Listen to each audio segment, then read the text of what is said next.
মানবতা বিরোধী অপরাধের মামলায় 2010 সালের 2 আগস্ট গ্রেফতার দেখানো হয় জামাত নেতা মতিউর রহমান নিজামীকে। এরপর রাষ্ট্রপক্ষের সূচনা বক্তব্য, সাক্ষীদের লোমহর্ষক বর্ণনা, উঠে আসতে থাকে একের পর এক তথ্য।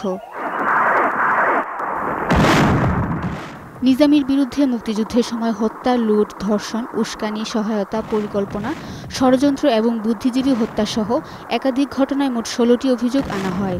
এর মধ্যে আইনের 4-এর 1 ও 2 ধারায় সহায়তাকারী সংগঠনের প্রধান হিসেবে আনা হয় ঊর্ধ্বতন কর্তৃপক্ষের দায়-দায়িত্বের অভিযোগ।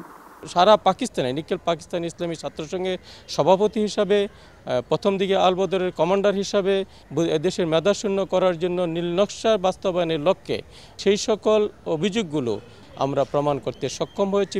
এরপর নিজামীর মামলায় অভিযোগ গঠন করা হয়। সাক্ষ্য গ্রহণ চলে 2012 সালের 26 আগস্ট থেকে 2013 সালের 31 অক্টোবর পর্যন্ত।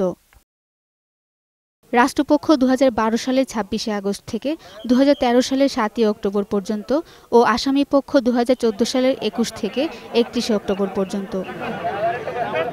রাষ্ট্রপক্ষে সাক্ষ্য দেন 26 জন। এর মধ্যে সাক্ষী প্রদীপ কুমারকে বৈরী ঘোষণা করা হয়, আর আসামি পক্ষে সাক্ষ্য দেন 4 জন।